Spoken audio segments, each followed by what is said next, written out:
Olá, pessoas, tudo bem com vocês? Ainda bem. Gente, a gente tá chegando nas aulas difíceis que eu havia avisado pra vocês. Vamos falar hoje sobre eletrocardiograma. É chato pra caramba, mas vamos falar de eletrocardiograma, tá? E difícil. Vai cair na prova, prof? Vai cair na prova. Vamos lá falar.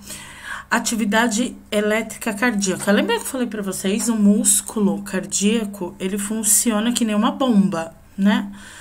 Existe o sódio e o potássio. É isso que faz dar eletricidade pro coração para ele bombear o sangue. Lembra que eu falei? Um é positivo, o outro é negativo. Então, eles se atraem. Então, a carga negativa e positiva do sódio e do potássio se atraem, fazendo a contração do coração, que é chamada de sístole e diástole, né? Então, a gente vai falar da carga dessa atividade elétrica, que é captada quando o paciente está tendo infarto ou qualquer suspeita de algum problema no coração. É feito o quê? Um ECG, um eletrocardiograma. Então, a gente vai falar disso agora, tá? Lembra que eu falei para vocês das ondas, o complexo PQRST? Então, vamos falar também. Vamos falar de desfibrilação arterial? Vamos. Taquicardia ventricular? Vamos falar de tudo isso, tá? Por isso que a gente vai voltar lá na anatomia e lembrar do quê? Das funcionalidades do coração. Por isso que eu já iniciei falando do que para vocês?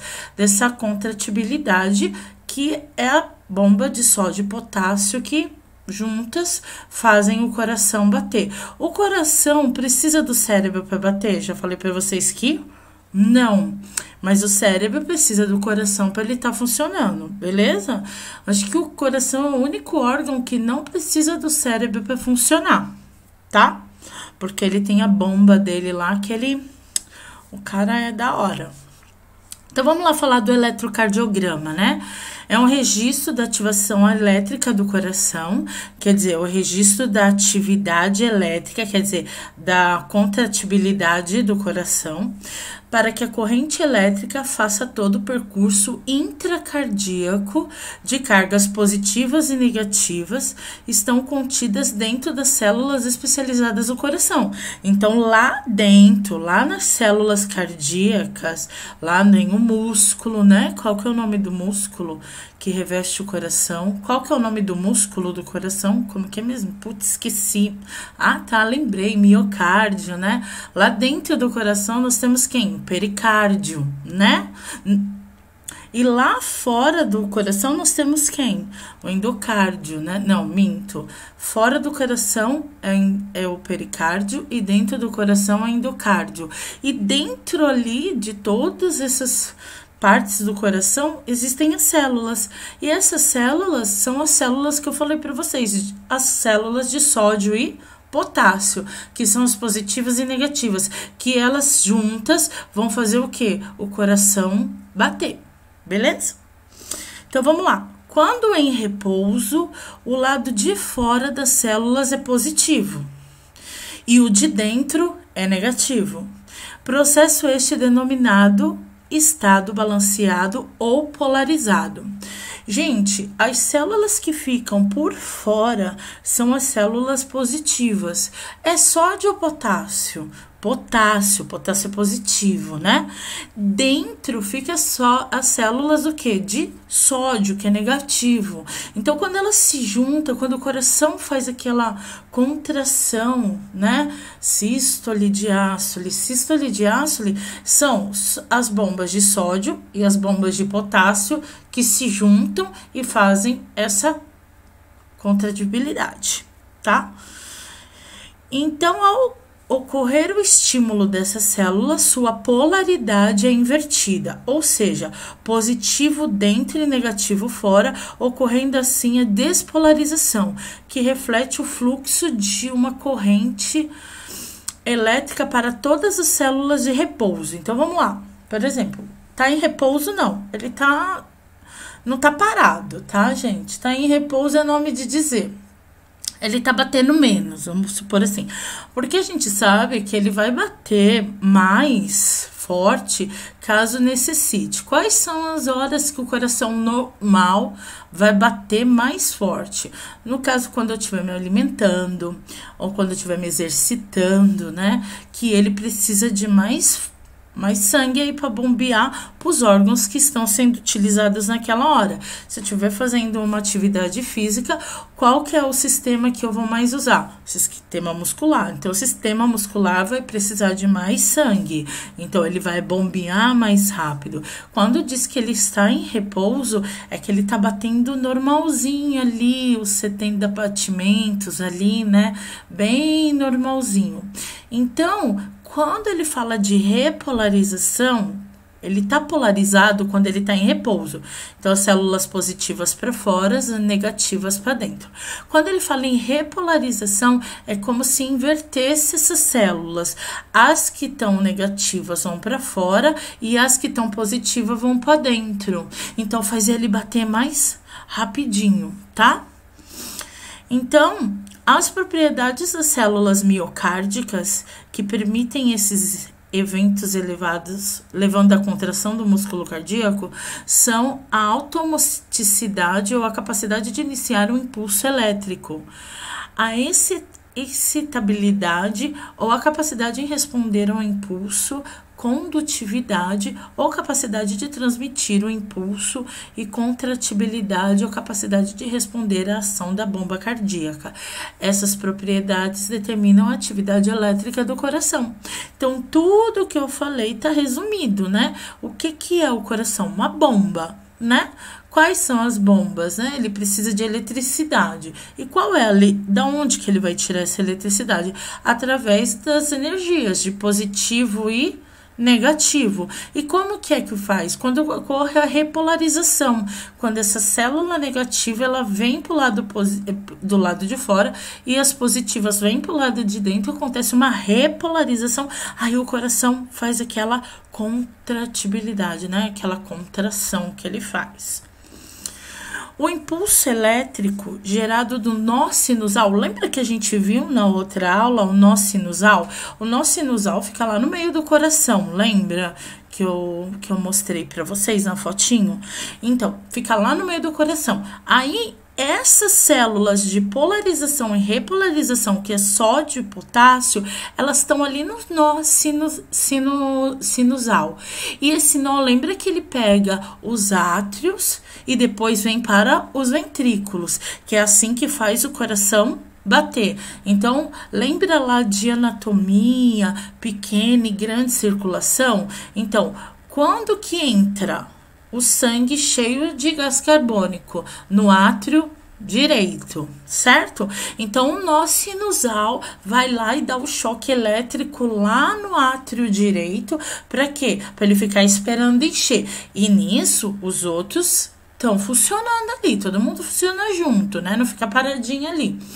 Mas vai dar atenção maior. Essa repolarização vai dar vazão maior para quem está recebendo o sangue. Então, a gente entra com sangue no átrio direito, aí encheu o átrio direito de sangue. O que vai acontecer? A válvula, qual a válvula? Mitral. A válvula mitral abre, desce o sangue, enche qual? O ventrículo direito. Encheu o ventrículo direito, esse sangue vai percorrer a artéria pulmonar, vai lá para o pulmão, vai fazer o quê? A troca gasosa. Então, esse sangue que estava cheio de gás carbônico vai ser trocado por oxigênio. Aí, esse oxigênio vai entrar pela artéria pulmonar, vai lá para o átrio esquerdo, enche de sangue, mas esse sangue já está cheio de oxigênio, abre a válvula tricúspide, abriu a válvula tricúspide, esse sangue cheio de O2 vai descer para o ventrículo esquerdo, aí enche de sangue e sai do corpo, vai lá para a artéria aorta, que vai espalhar o sangue cheio de oxigênio para o corpo todo. Lembra? Pequena e grande circulação. Então, o nó sinusal faz todo esse trabalho, né? De pequena e grande circulação. É ele que vai dar um impulso elétrico no coração para esse sangue que ser ejetado dos átrios pro ventrículo, do ventrículo lá pro pulmão e lá do pulmão de novo pro átrio, depois de novo pro ventrículo, depois pra artéria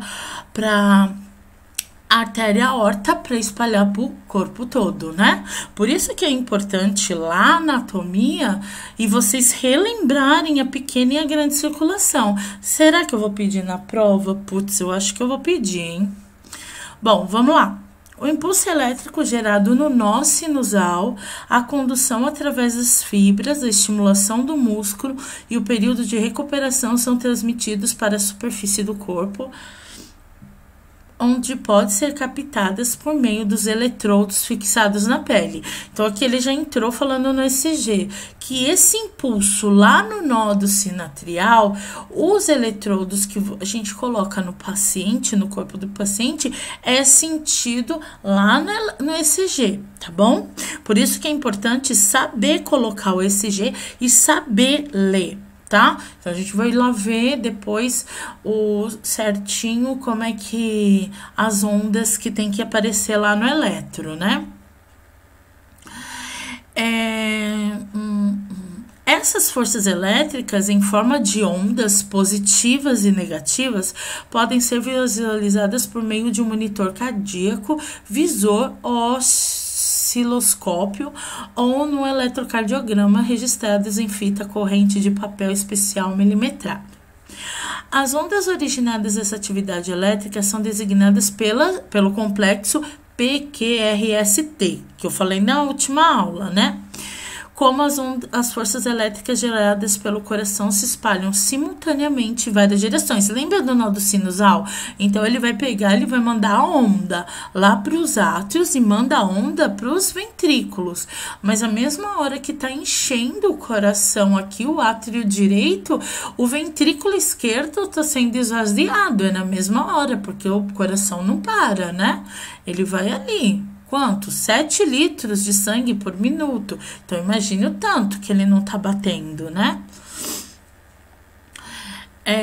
Como as forças elétricas geradas pelo coração se espalham simultaneamente em várias direções, as ondas podem ser captadas em diferentes planos do órgão.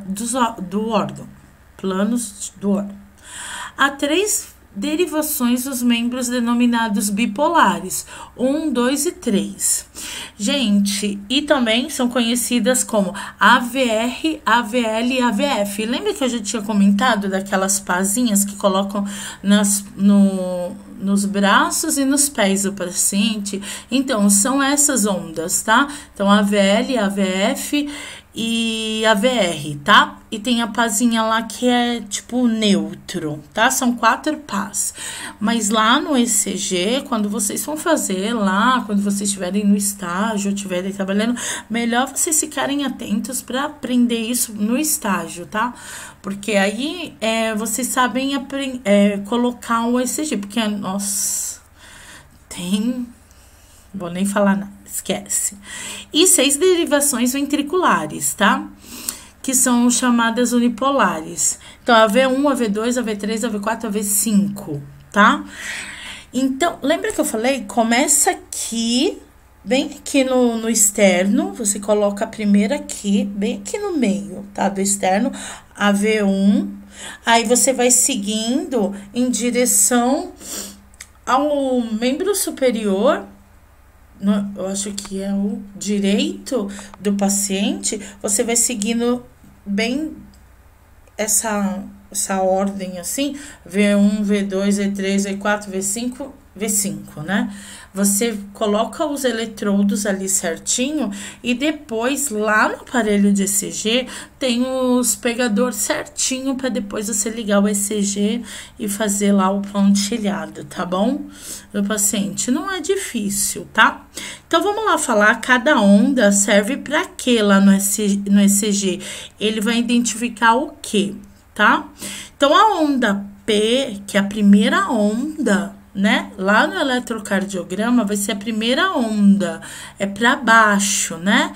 A atividade elétrica que percorre os átrios. Então, a onda P vai ser a atividade elétrica nos átrios. Lembra lá do nó sinusal? Então, tem que lembrar sempre do nó sinusal, tá? o intervalo PR. Esse intervalo, esse espacinho entre o PR é o tempo do início de despolarização dos átrios até o início da despolarização ventricular. Então, é o espaço que o choque tá dando no átrio, que depois vai passar pro ventrículo, tá? O complexo QRS, né? Olha lá, QRS, tá? Aquele que vai bem pontudão lá pra cima, depois desce, é a despolarização dos ventrículos, quando o ventrículo tá fazendo assim, enchendo de sangue, né? A onda R, só a onda, tá? A onda R é a despolarização. Perdão, a onda Q, a despolarização septal, quer dizer, no meio ali, no septo ali do coração, tem o nó sinusal, vai ter ali, quando ele faz a ondinha pros ventrículos, ali é o septo, tá? Então, quando tá descendo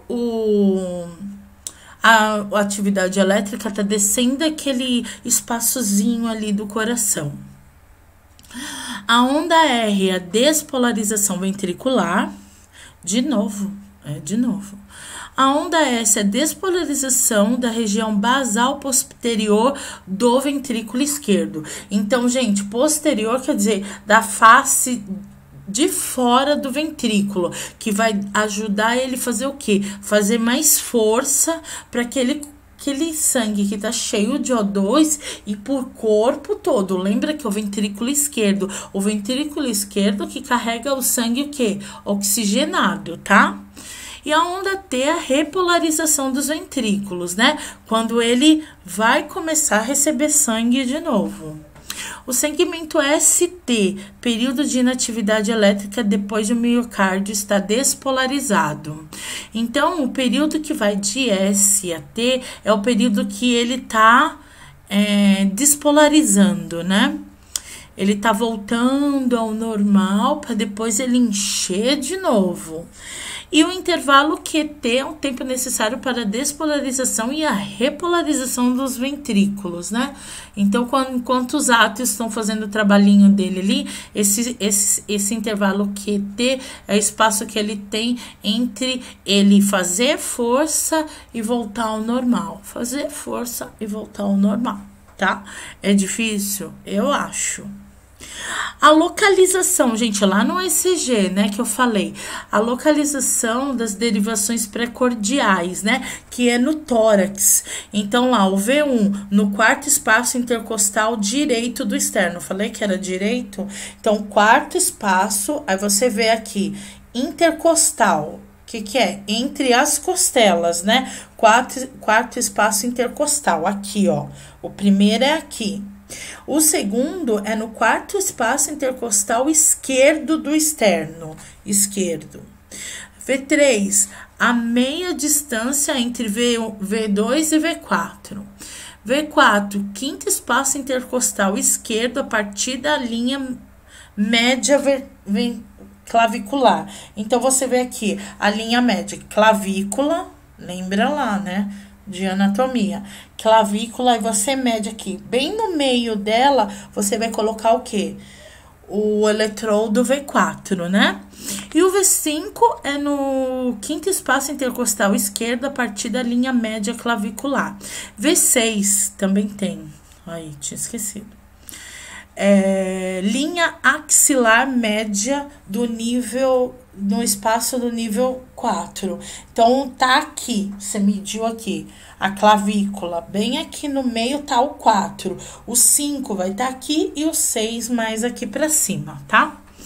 As manifestações da frequência cardíaca muito alta ou muito baixa, com o distúrbio do ritmo, são denominadas taquicardia ou bradiarritmias, respectivamente, podendo ocasionar alterações no nível de consciência, síncope, palpitação, parada cardiorrespiratória e, em casos extremos, morte súbita. Então, gente, ao mesmo tempo, o paciente pode estar com uma taquicardia? Pode. Aí daqui a pouco você dá uma medicação para ele, se for uma dosagem muito alta, se ele tiver, vamos supor, se ele já tem um problema cardíaco, aí ele chega com taquicardia, você dá medicação para ele, aí depois cai muito, ao mesmo tempo que ele tá com uma taquicardia, daqui a pouco ele pode fazer uma bradicardia. Então tem que ficar de olho nesse paciente, né? Sempre. Vamos falar das taquicardias ou as taquiarritmias, né? As taquicardias ou taquiarritmia não deixa de ser uma arritmia cardíaca, né? São aquelas que aceleram o músculo cardíaco com frequência superior a 100 batimentos cardíacos. Lembrando que o normal é entre 65 até 89, né? Passou disso, aí já tá com taquicardia, né? Ou abaixo disso, ele tá bradicárdico. As manifestações mais graves são associadas ao baixo débito, como sudorese, palidez, hipotensão, perfusão inadequada e os sintomas relacionados à insuficiência cardíaca ou coronariana, como dispneia e angina. Gente, a gente tem que lembrar, assim, quando o paciente chega com taquicardia, com taquiarritmia, com bradicardia, o que for, nós temos que lembrar o quê?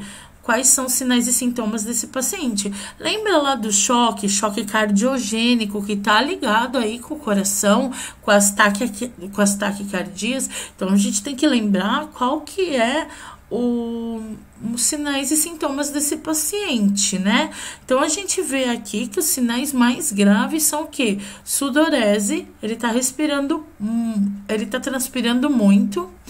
Palidez, gente, ele tá totalmente descorado, né? Já que ele tá em taquicardia, né?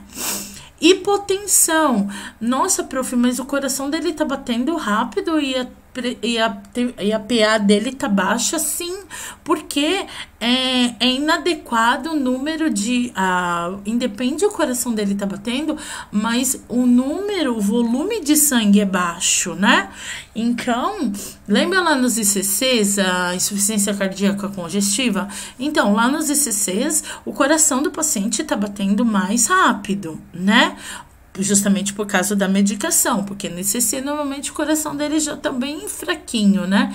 Então, por causa da medicação, ajuda a bater mais rápido. Mas mesmo assim, o paciente de ICC tem o quê? Pressão baixa normalmente, né? Por isso que precisa ficar de olho, porque pode dar o quê?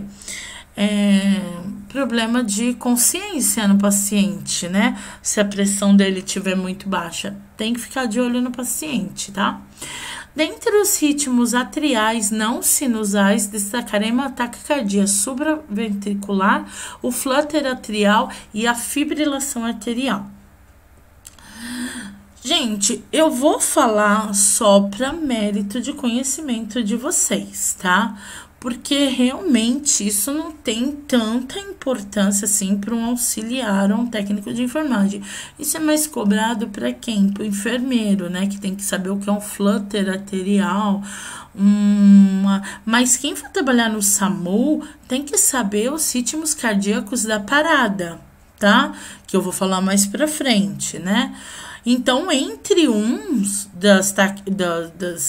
dos ritmos cardíacos da parada, a fibrilação ventricular, que eu vou falar, está dentro, né? Atividade elétrica sem pulso, fibrilação ventricular, taquicardia ventricular e a sistolia, tá? Eu vou falar dessas 4 mais lá pra frente. Acho que essa semana ainda eu vou falar desses 4 ritmos do coração. Mas, lembrando que vocês precisam saber algumas coisas, tá? Então, vamos lá. A taquicardia atrial ou taquicardia supraventricular. Você tá falando do supra, tá bem ali no inicinho ali dos ventrículos, tá? Pode ser o direito, pode ser o esquerdo. Lembrando que o esquerdo sempre é o alvo da gente do quê? De preocupação, porque é o esquerdo que leva o sangue oxigenado para o corpo todo. Lembra? Ele teve um infarto fulminante. Aonde foi que a isquemia pegou? Justamente no local que não era para ter pego, né? No ventrículo esquerdo. pode pegar, o cara pode ter 5 paradas, 5 infartos. O cara teve sorte, pegou nos átrios e pegou no ventrículo aonde? Direito, não chegou no esquerdo.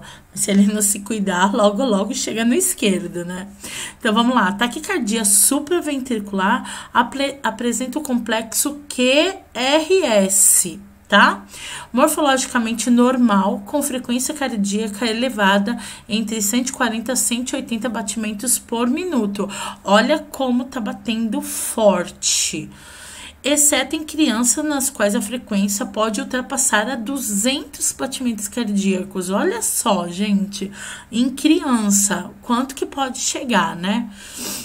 Em serviços de emergência, a equipe médica pode optar a fim de reverter o quadro ou utilizar-se da cardioversão química.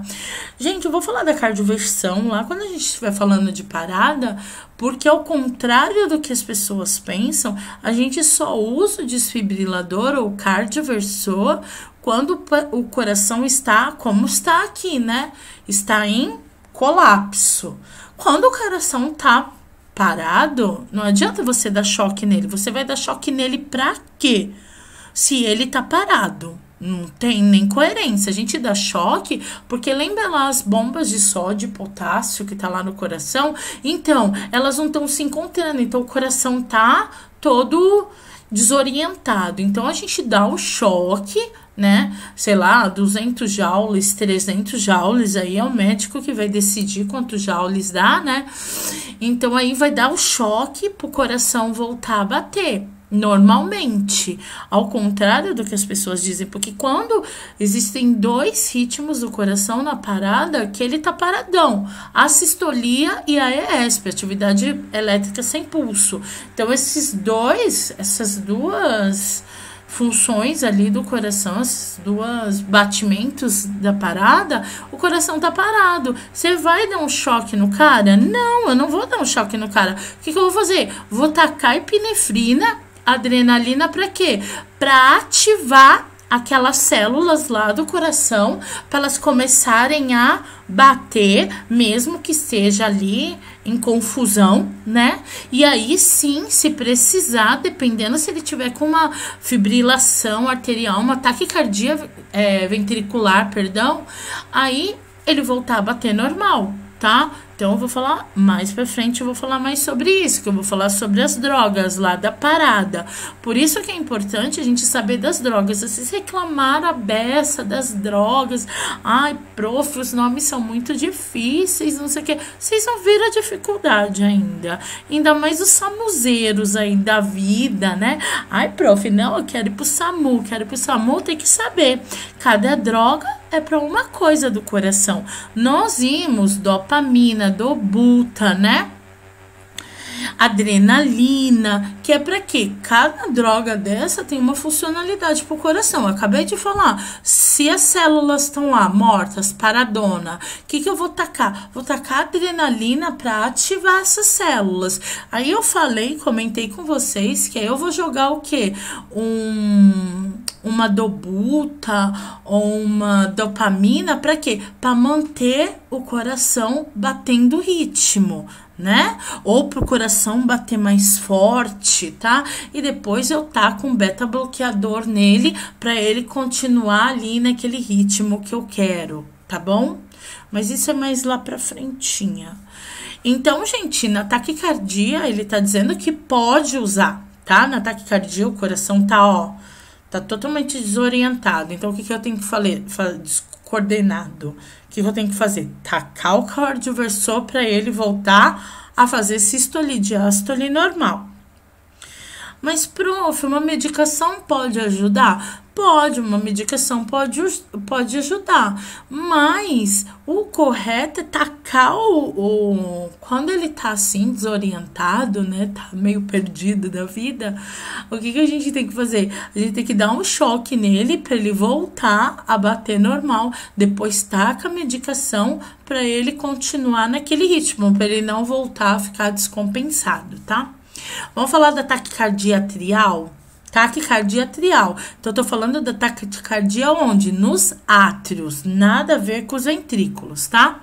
No flutter atrial, também conhecido como taquicardia atrial, encontramos a onda P, denominados de uma onda F em derivação 2, derivação 3 e em F1, em V1, tá?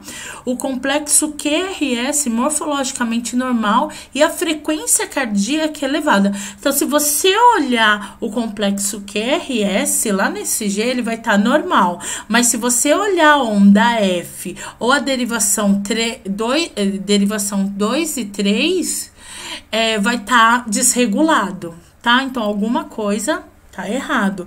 Com quem vai estar errado? Justamente os átrios, né? Quando a onda vai para cima, são os átrios. Quando a onda vai para baixo, são os ventrículos, tá? A ineficácia de contração dos átrios pode possibilitar a formação de trombos intracavitários que, a partir do ventrículo esquerdo, lembra do esquerdo? Resultam em uma vasculopatia arterial periférica ou cerebral. O que ele quer dizer isso? Aqui, quando o átrio, o ventrículo esquerdo está cheio de sangue, esse sangue pode formar um trombo nesse sangue, pela ineficácia do que? Do ventrículo, dos átrios ejetarem o sangue, demorar para o sangue descer para o ventrículo, tá? Então, ali no ventrículo, enquanto tá esperando esse sangue descer para o ventrículo, do átrio para o ventrículo, pode formar trombo. E esse trombo pode parar onde? Esse trombo pode ficar parado lá no coração, aí pode dar uma isquemia, e ele ter um infarto agudo no miocárdio. Justamente no esquerdo é fatal, né? Esse trombo pode parar onde? Lá no pulmão. Dá o quê? Uma embolia pulmonar. Ou pior, esse trombo pode vir para o cérebro, né? E causar uma isquemia, um AVC, né? Então, ficar de olho no paciente, principalmente se ele tá tomando medicação. Normalmente toma o quê? Um anticoagulante, né? O AS da vida aí pro resto da vida, né? A ineficácia de contração dos átrios pode possibilitar a formação de trombos intracavitários que, a partir do ventrículo esquerdo, resulta vasculopatia arterial periférica ou cerebral. O risco de embolização nas primeiras 48 horas do desencadeamento do flutter é pequeno. Quer dizer, que nas primeiras 48 horas, quando é descoberto esse flutter, essa diminuição do batimento ali do átrio, né? Normalmente é o átrio esquerdo, porque ele já tá falando do ventrículo esquerdo, pode não desencadear ali algum problema. Mas se continuar em flutter, o paciente, em flutter arterial, ele pode sim, porque a gente tem que pensar no quê? No trombo que vai formar ali aonde? No ventrículo esquerdo, tá? Devendo ser tratado com anticoagulante e medicamentos que diminuam a frequência cardíaca.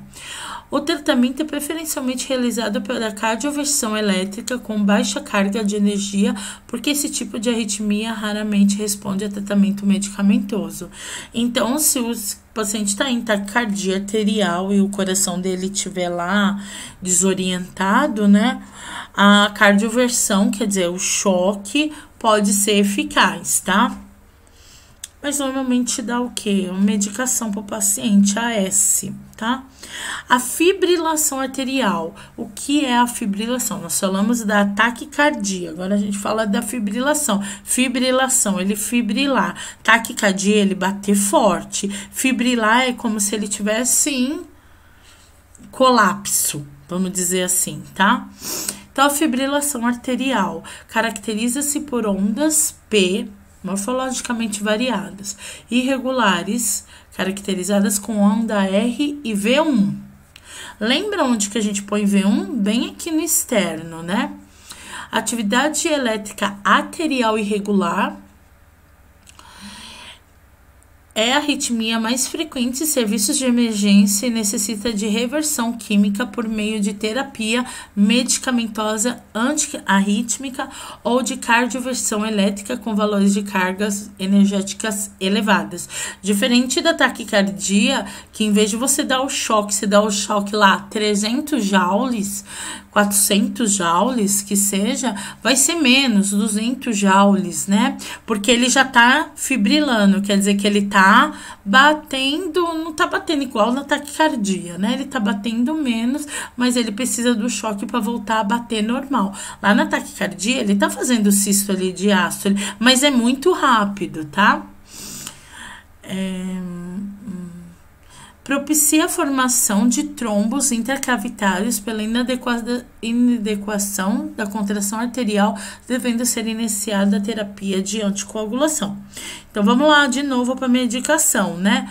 Com certeza, problema de trombo vocês estão vendo que é o pior de todos, né? Então, o paciente tem que entrar com AS, com certeza, né? A bradicardia, nós falamos de taquicardia, vamos falar de bradicardia. Taque, tô batendo rápido. Bradi, tô batendo devagar, tá? Então, na bradicardia, a frequência cardíaca são menores do que 100.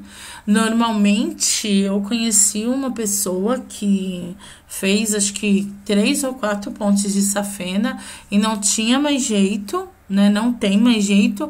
E o coração dele, tipo, tá batendo 45, 50 batimentos. E o médico falou, daqui a pouco se parar, já foi, né? E a pessoa com 4 pontos de safena mudou de vida? Não.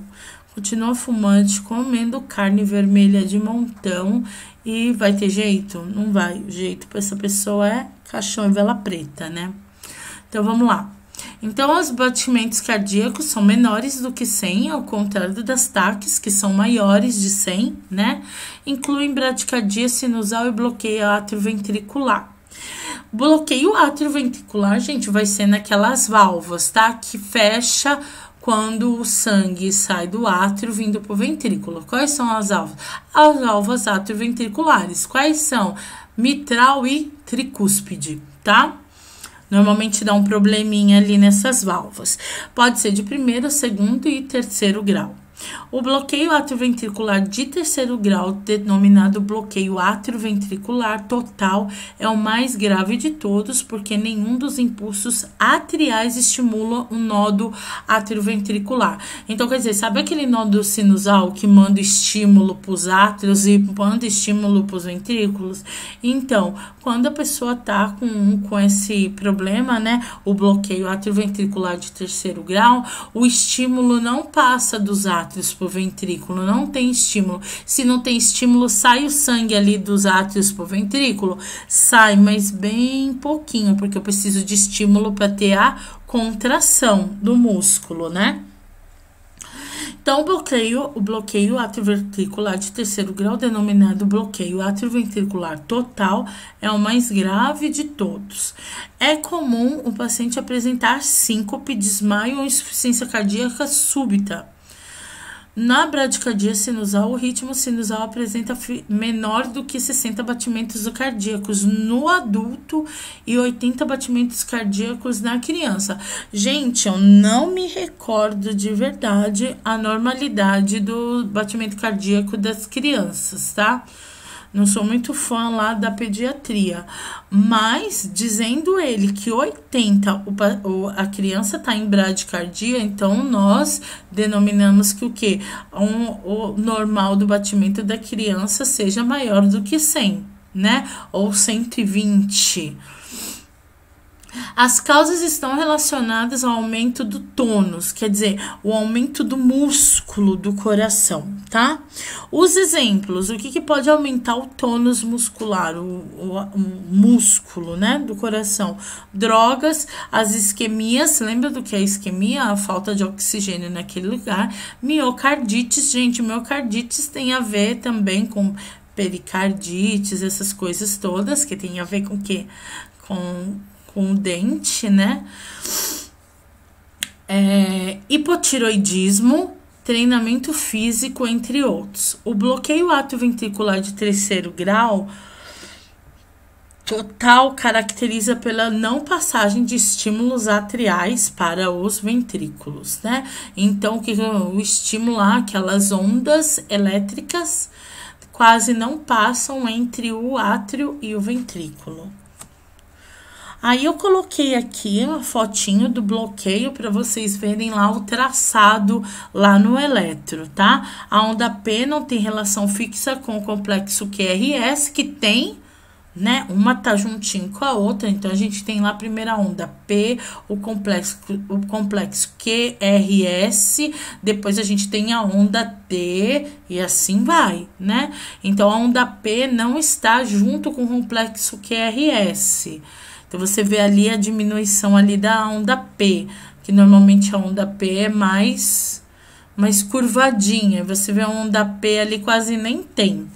A frequência atrial é maior que a ventricular e o intervalo P é normal. O bloqueio dos ritmos, bloqueio atrioventricular. Os ritmos ventriculares são considerados importantes por levarem a maior número de casos à morte súbita. Lembra que eu falei ventrículo, se tiver ligado ao ventrículo esquerdo, já foi, né? Por esse motivo, é importante a sua atuação como técnico na identificação desses ritmos ventriculares. A fibrilação ventricular é desencadeada por múltiplos focos ventriculares ectópicos, levando a uma contração caótica dos ventrículos. É aquilo que eu falei, ó, fibrilou, diferente de tá com taquicardia, né? Fibrilou, ele tá totalmente ali descompensado, né? Cada foco dispara em diferentes frequências, comprometendo a musculatura ventricular e interrompendo de forma abrupta o débito cardíaco. Gente, se ele tá em colapso, tá levando sangue normalmente pro corpo todo? Não. Ninguém sabe para onde vai, né? O músculo tá ali atirando para todos os lados. Então, se eu tenho uma diminuição do débito cardíaco, quer dizer, eu tenho diminuição ali do sangue correndo no meu corpo, os outros órgãos vão entrar em colapso também, né? Principalmente esse cara aqui, né? Que ele precisa de duas coisas para funcionar, né? O nosso amigo cérebro. Então, ele precisa do quê? De oxigênio e glicose. Se não tiver levando essas duas coisas para esse cara aqui, o que vai acontecer? Morte, não é? Então, pensem. Tô falando da fibrilação, tá? A identificação é facilitada tanto no eletrocardiograma como no monitor cardíaco, porque não há padrão característico de traçado devido à irregularidade que apresenta. Dá para ver aqui, irregularidade, né, da fibrilação. Trata-se de uma emergência pela perda da função cardiovascular, podendo ser consequência de uso de drogas, situação de trauma, patologias cardiovasculares como síndromes, isquemias, entre outras. Gente, o que ele tá falando aqui é que o cara vai entrar em parada, tá? Você pode ver aqui totalmente disforme, né? Essa é uma dos ritmos que a gente dá o choque no paciente, tá? A fibrilação ventricular. Se fosse a sistolia ou a ESP, não daria. Mas na fibrilação ventricular ou na taquicardia ventricular, a gente dá o choque no paciente, tá? Aí eu falei da fibrilação, aí entra aqui o que? Taquicardia. Tá? Taquicardia ventricular. Suspeita-se de arritmia quando ocorre alteração da frequência e ritmo cardíaco, considerando os limites de normalidade para o adulto e criança, podendo estar associados ou não à sintomatologia de doenças pré-existentes do sistema cardiovascular ou outras causas. Então, a taquicardia ventricular pode estar ligada ou não a fatores externos ou de doenças pré-existentes, tá? A taquicardia ventricular, não a fibrilação. Eu quero que vocês reparem no traçado. Vocês veem a diferença do traçado da taquicardia? Todas as ondas estão para cima, né? Quem é que tá funcionando aí? Todos os átrios, né? Então, o ventrículo ali tá meio defeituosinho. A mesma coisa você vê aqui, não, diferente da fibrilação, porque você vê traçado maior na uma parte nos ventrículos, depois outra parte nos átrios, uma parte no ventrículo, outra parte então ele tá totalmente descompensado. Daí a diferença. No traçado dá para ver.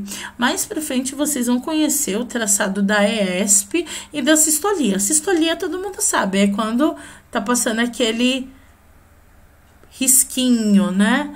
Totalmente reto assim. Então já foi, né? Aí vocês vão reconhecer. Mais a taquicardia e a fibrilação ventricular, vocês vão notar a diferença também, porque na taquicardia todo o traçado tá para cima e na fibrilação é totalmente descompensado. Tem traçado para cima, tem traçado para baixo, então dá para saber. Gente, isso cai muito em concurso público. Olha, concurso público adora doenças cardiovasculares, tá? Então se preparem aí. Estudem bastante isso que é muito importante, tá bom? Então, valeu, obrigada. Até a próxima aula que a gente vai falar de cardioversor, né? E vamos, eu acho que iniciar alguma coisa de parada cardiorrespiratória. Não sei, não tenho certeza, tá bom? Beijo. Obrigada.